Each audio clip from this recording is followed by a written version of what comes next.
They are consistent. And so they're looking for you to also have that same vibration. They don't just talk the talk, they walk the walk. And it's not necessarily all over the news.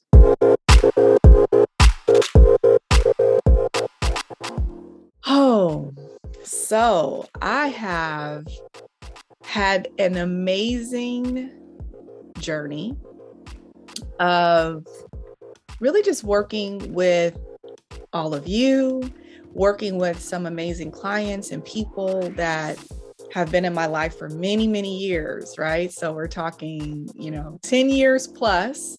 I've had the privilege of working with different clients, and these are clients who are, I would say, in the premium and luxury space, as well as clients whose families are in a legacy space, right? And so when we think about making sure that we have that clientele that, we're like going to their weddings, or, we're like a part of their family, even going to family burials, we're talking about when they need something from you, you are the person that is in the gap for them, right? And so when we create those types of connections with families, and we create those connections also with individuals, you really get into what I would call a piece of their legacy, right? They want to see you win, right? One of my really long-term clients, anytime I am looking to invest in something or create some type of financial gain for my family, he and his family have been there to make sure I'm making the right decisions, look at agreements, look at my will and trust, sitting, being a trustee over my will and trust, explaining things to me about what is the best way to set things up, right? And it is just imperative. It's like you have to have these types of relationships around you when you're growing and building something that's great, right? If we're only having conversations with like the people in our circle or the people that we know, who haven't really, I'm not talking about someone who's kind of like gotten maybe lucky, or they would say that they kind of came into some money. I'm talking about people who like made the money happen, made the legacy happen, made the community around them happen. They know what it's like to watch the markets rise and fall. They've been through multiple wars and their family is still on top, right? I want you to make sure that you have these types of conversations with people who have actually been there and done that. And they have a legacy even inside of their family lineage, but also as a part of whatever country you live in, right? Because they know what it looks like to be someone on the cutting edge of what happens inside of that country. They know when to buy property, right? They know when to sell it. They know when to make certain types of investments. They know how to read certain legal documents, or how to get you in contact with someone that's best suited for you to get those legal documents read properly or done properly. And so I want to start it off with that foundation of that conversation, because the people who we want to attract, the people who we want to sustain as a part of our business legacy, and the people who we want to say are our premium and luxury clients, the ones that we want to keep with us for as long as possible, right?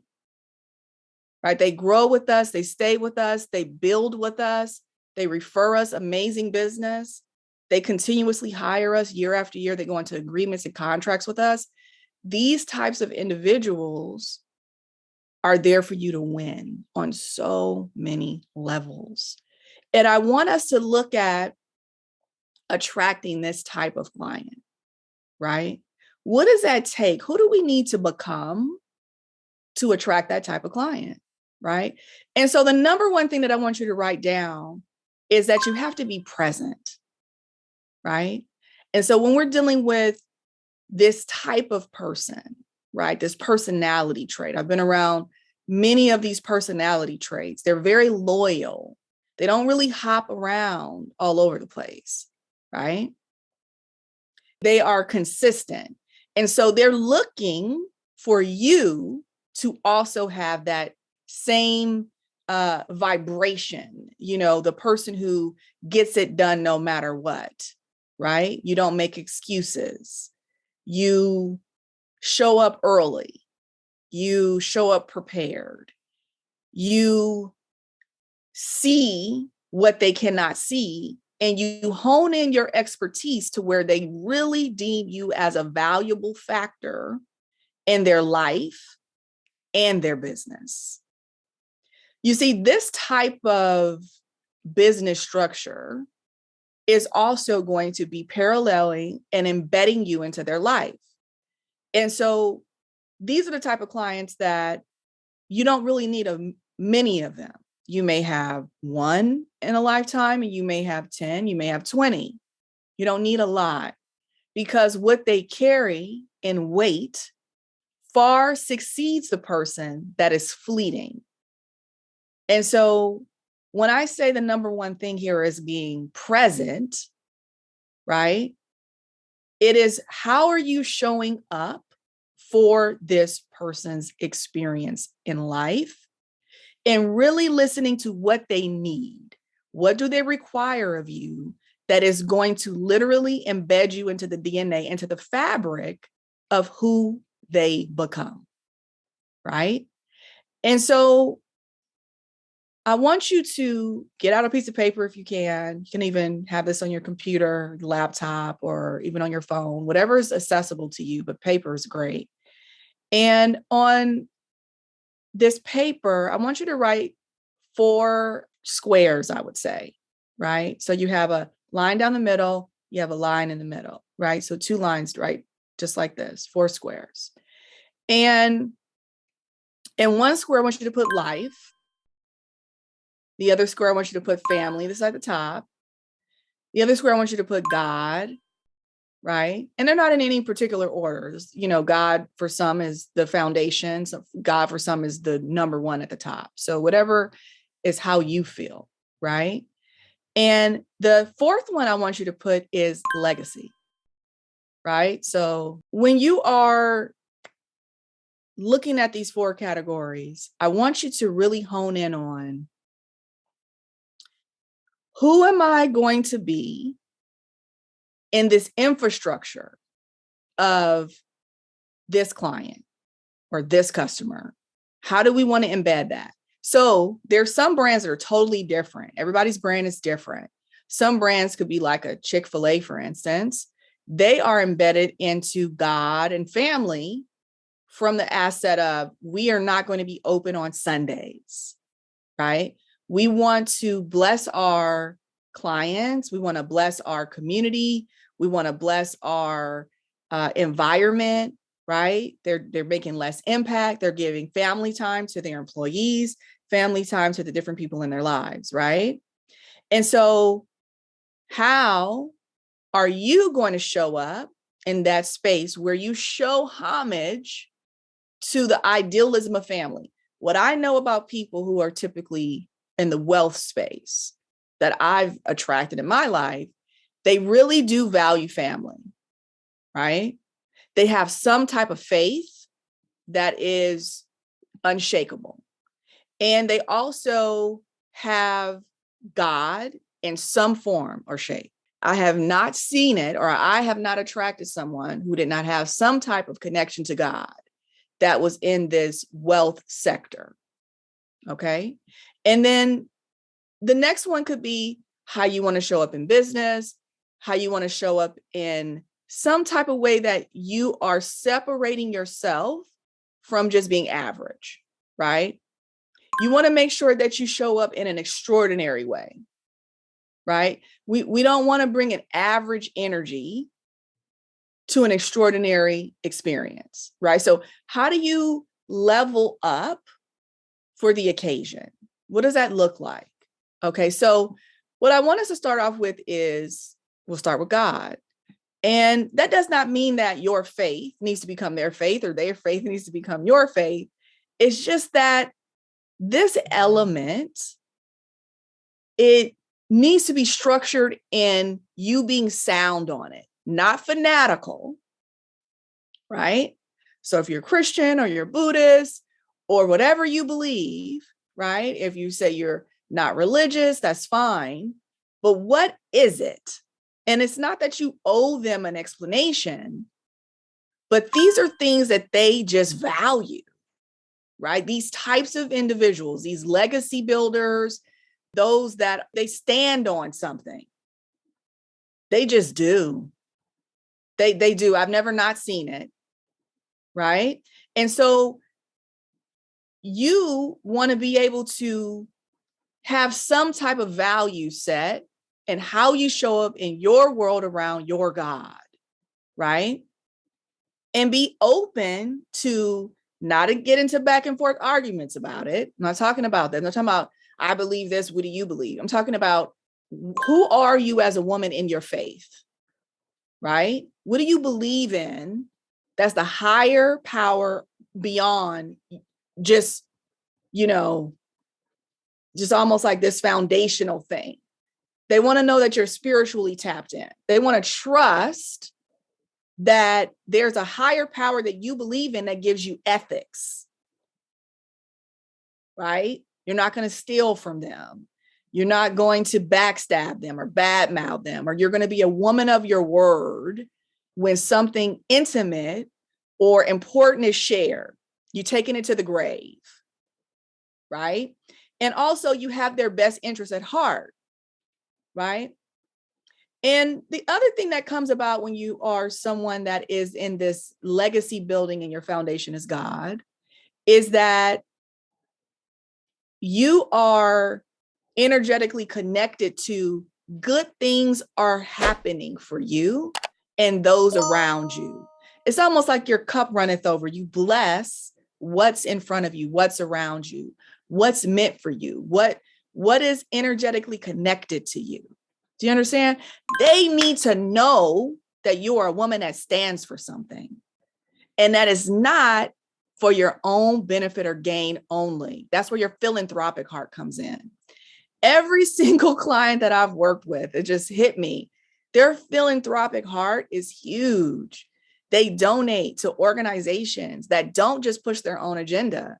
They donate to a lot of my clients. There are a lot of them, the bigger ones I work with, they've been white male driven, right? But they donate to Black causes. They donate to helping orphan children. They go and fly to other countries and build wells with their own hands, right? They don't just talk the talk, they walk the walk. And it's not necessarily all over the news. These are people who really step in the gap and help. They really, really do. They donate to charity. They donate to organizations. They help children with cleft palates. Who are you in the space of going beyond what's beneficial for you? They want to see it. I've had people that I've met over the years through Single Moms Planet where their family is writing us a check and they bring their whole family and they are like, a father and a son and an uncle, they're all coming and they're saying, we want to donate this money to bless the single moms. And they're all getting in a car together and it's a family thing of giving back. It is a part of the fabric of who they are. So how do you give back? What are you doing? Are you just like sitting back thinking about how you give back, or do you only give back through your business? It's just not enough, right? What else are you doing? Because they're cut from a cloth of we do more as a family, right? So in the comments, I love to know, what are you doing? What are you doing as a family? What are you doing as an individual, right? And when I say family, I'm talking about you don't have to have kids. It could be your brother, your sister, your cousin, your mama, you know what I'm saying? You individually, it could be your tribe. You could have other people around you where you collectively do things together that go beyond just you. You have to be about the business of more than you when you're talking about attracting and sustaining premium and luxury clients, right? Premium and luxury business, because this is what they're bred from, right? This is embedded in who they are. And so if you're not able to buy that when they have their galas or their fundraisers, are you able to donate something? Are you able to buy a ticket to a gala? Right? Are you able to, if they've invested, and I've seen this happen with me, even with one of my clients, and they know that I'm not in the same financial situation as them. They've probably been building their wealth for 100 years collectively, right? But they expect you to show up. And when you show up, and they've been doing business with you for a long time, they're expecting you to put some money on the table at some point, or put some type of donation, or how can you support? Are you going to show up and do the cleanup of the city with them? Are you going to show up and find out what are they interested in that you can support them in? You have to know beyond the veil. Okay. And so that's where we get into God. Now we're going to go into the family aspect. Family is also embedded into how do you show up in the community? Yes. But also we're talking about family values, right? Your family values do not have to parallel theirs. I've seen clients go through divorces. I've seen clients go through marriage. I've seen clients go through so many things. The one thing that they value is honesty, right?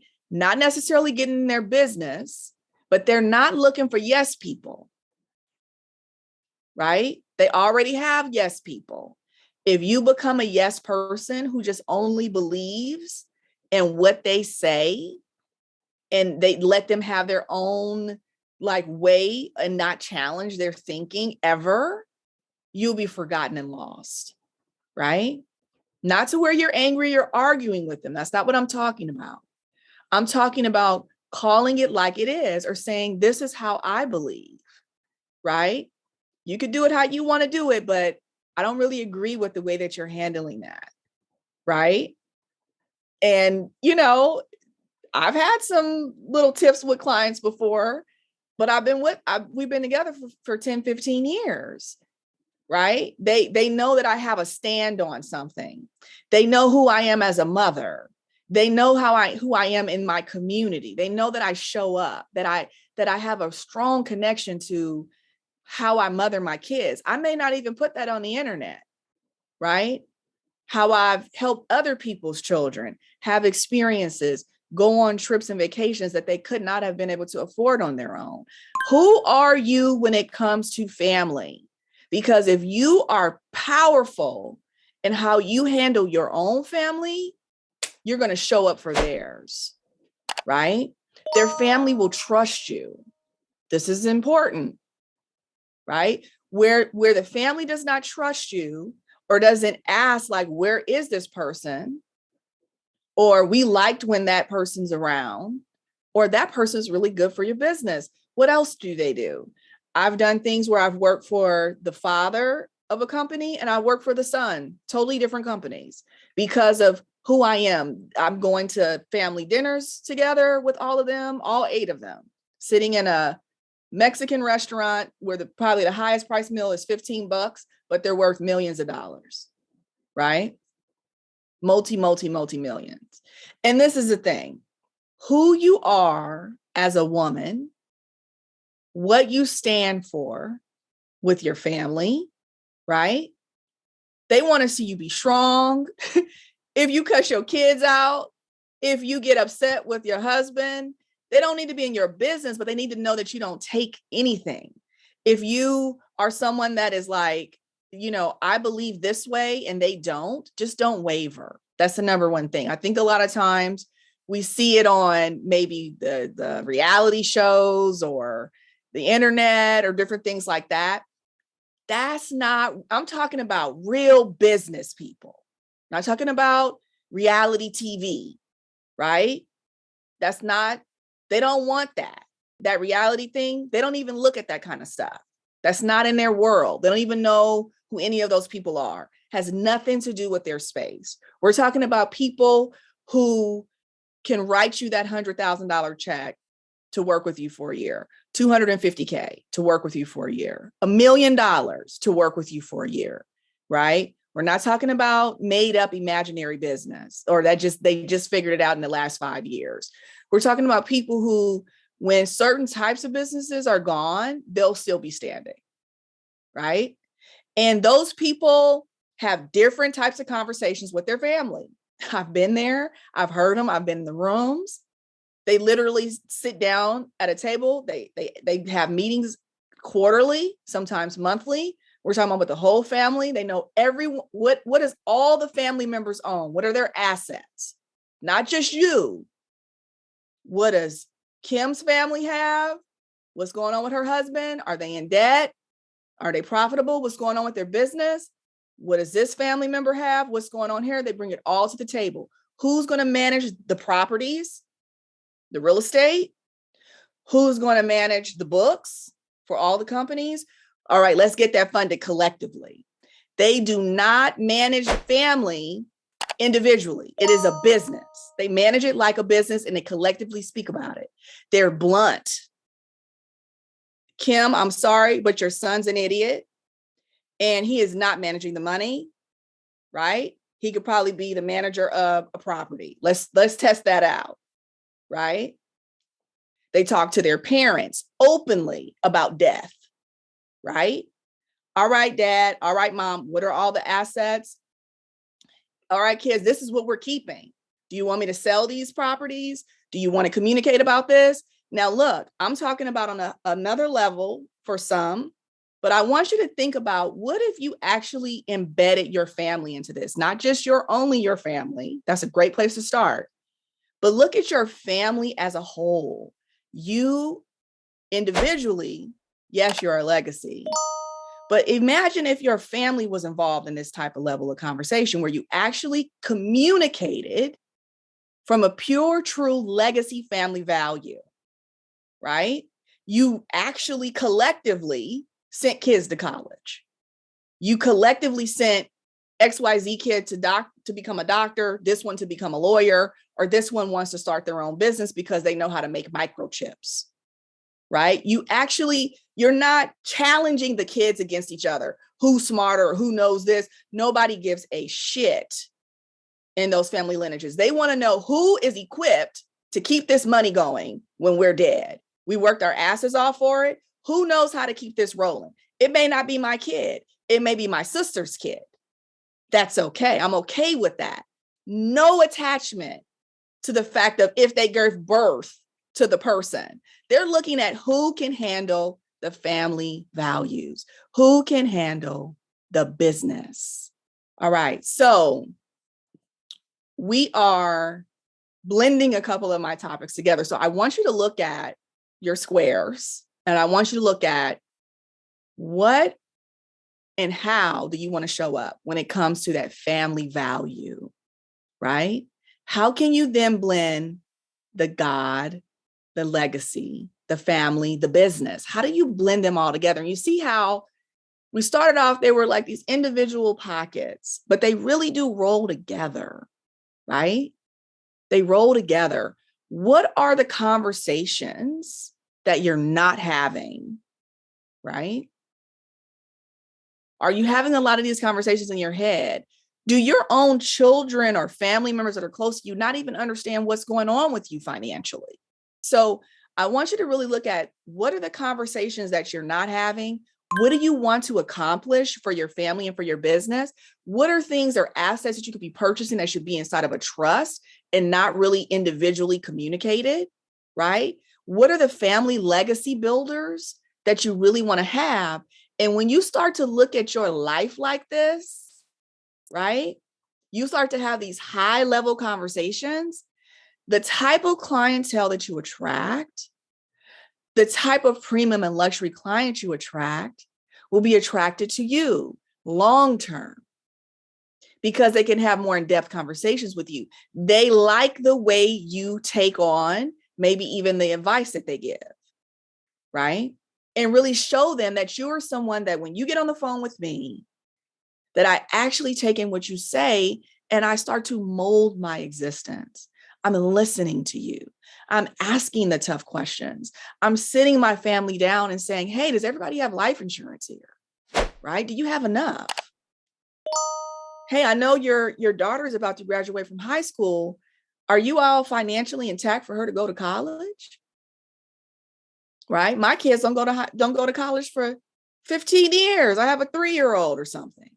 Right? Yeah, we want that 3-year-old to go to college, but what if we put the one who's about to go to college into college, have them succeed knowing that the family's backing them, and then their income 10 years from now starts to help my 3-year-old who's currently 3 go to college, right?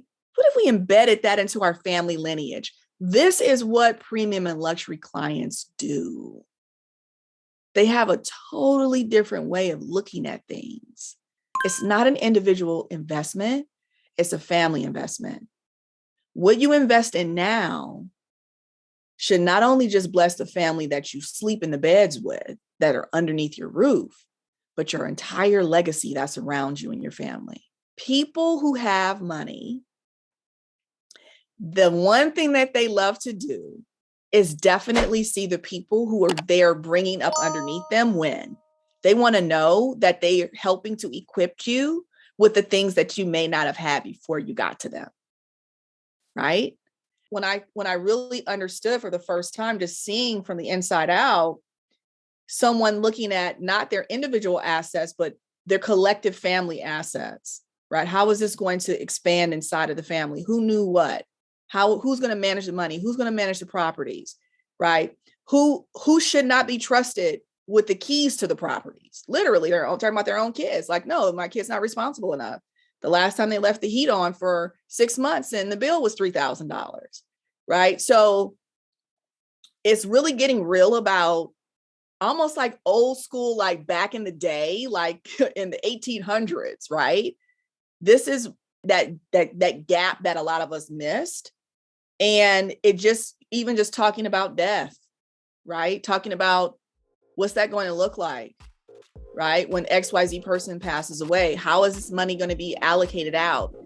And not letting family members pretend like death's not coming for them. It's coming for all of us.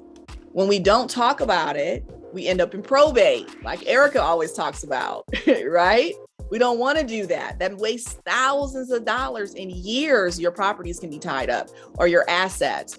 All those things, we got to stop it. It's foolishness. We work this hard to do the things that we want to accomplish, and then they're all tied up in court. Or we let people manage them that shouldn't be just because they're a family member, or we gave birth to them. I mean, come on, right? And so I just want us to really just get real and get open about what is our best next step, and not only having these conversations, but retaining the clients who level into these type of conversations. Well, if anyone else has anything else that they'd like to say, let me know. If not, drop it in the comments. I'll be uploading this to the group, and we'll be continuing this conversation because it is something that we want to talk about it. But we also want to look at implementation, right? How do we making sure we're implementing it? And so when I post a video today, maybe that could be something that you comment on underneath the video, is how do you want to see this implemented into how you are doing, your family business, how you were having these types of conversations, and what would be the best next step to start to embed this into your family. Now, some people are going to freak out. My mom and I talk about death quite a bit because I was raised as an only child. So I knew where her life insurance policy was. And we talk about what's in her retirement account and what does her next 10 to 25 years look like. We talk about these things openly. We talk about when we buy assets, that is an asset that is to bless my children and then their children's children. And we also know that we have to equip them to be able to manage it, right? So typically we build it, and then sometimes the children flounder it because they haven't been equipped with the management of it. We just want to spoil them with the fruits of our labor, but we're not giving them the tools to manage it properly. And so we'll start talking about more implementation into this, because this is also how money is attracted to us. It rolls into us. The more we can manage, the more we will receive, right? The more we can manage, the more we will receive. All right. So I'll talk to you all very soon. We have a class with Lexi on Thursday, and that is going to be around mindset and sales and all that good stuff. And so we'll be posting about that more than likely tomorrow, just to give you a reminder about it. Okay. And I'll talk to you all soon. Bye.